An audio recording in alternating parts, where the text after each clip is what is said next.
The summer air in Detroit felt unusually heavy on July 30th, 1975. Cars rolled slowly through the streets, radios played soft rock songs from the 70s, and businessmen hurried between restaurants and office buildings. But by the end of that day, one man would vanish so completely that his disappearance would become one of the greatest mysteries in American history. That man was Jimmy Hoffa. Hoffa was not an ordinary person. He was one of the most powerful labor union leaders America had ever seen. As president of the Teamsters Union, he controlled massive trucking networks across the country and had connections reaching into politics, business, and, according to many rumors, organized crime. People either admired him or feared him. Some called him a hero for fighting for workers' rights. Others believed he was deeply connected to dangerous mob families. By 1975, Hoffa had already spent years in prison for jury tampering and fraud before receiving a controversial pardon from US President Richard Nixon. But prison had changed him. He wanted his power back, and that desire may have sealed his fate.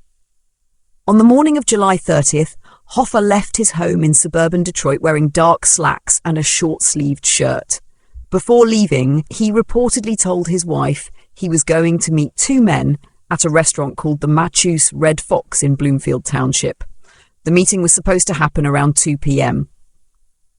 The two men he planned to meet allegedly had strong organized crime connections. Hoffa believed they would discuss union matters and his possible return to influence inside the Teamsters Union. But something felt wrong from the beginning. At around 2:30 p.m., Hoffa called his wife from a payphone near the restaurant parking lot. He sounded annoyed. "Nobody's here," he reportedly told her.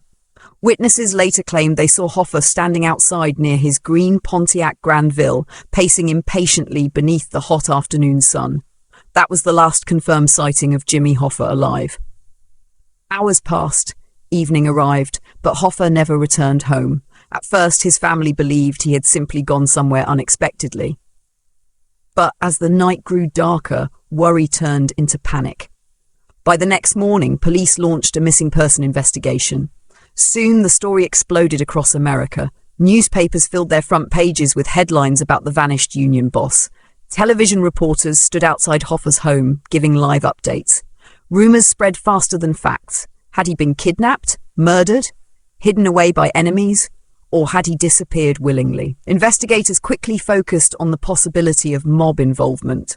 For years, Hoffa had maintained complicated relationships with powerful organized crime figures.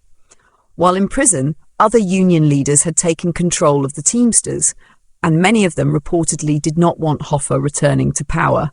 Some believed he knew too many secrets. Others feared he would disrupt profitable arrangements. According to investigators, Hoffa had become a dangerous problem for powerful people. The deeper authorities looked, the stranger the case became.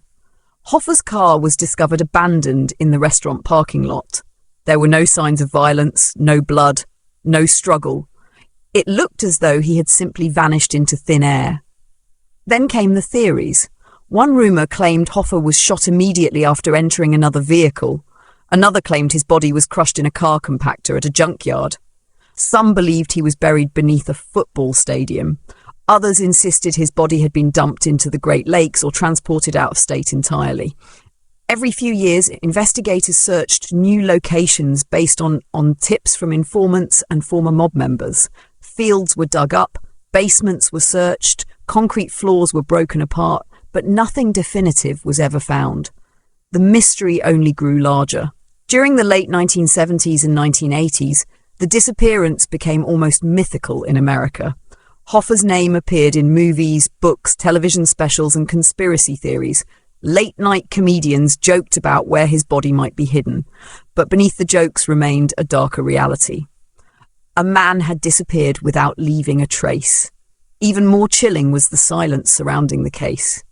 Many people connected to organized crime refused to speak. Some potential witnesses died before investigators could question them. Others changed their stories repeatedly.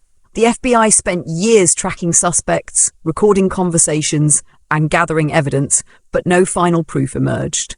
One of the strongest theories involved members of the Detroit Mafia working together with associates from other crime families. According to several former mob informants, Hoffa was lured into a trap during the supposed meeting at the restaurant. The story usually ended the same way. He entered a car willingly because he trusted the people inside. Then he was never seen again. Some investigators believed Hoffa was killed within minutes. Others argued he may have been held temporarily before being murdered elsewhere.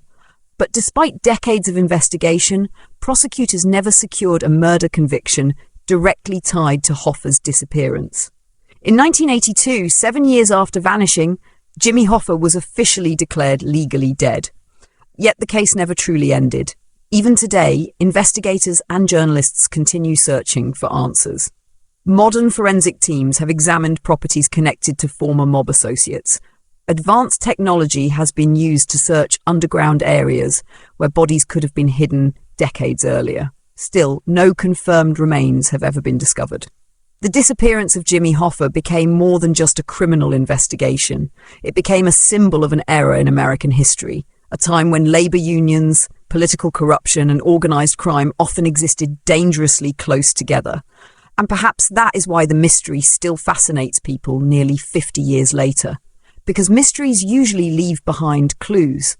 But Jimmy Hoffa left almost nothing. No final message, no confirmed witnesses, no body, only questions. On that hot afternoon in July 1975, one of the most powerful men in America walked into a meeting he believed would change his future. Instead, he walked into history. And somewhere, hidden beneath decades of silence and rumors, the truth about what happened to Jimmy Hoffa may still be waiting to be uncovered.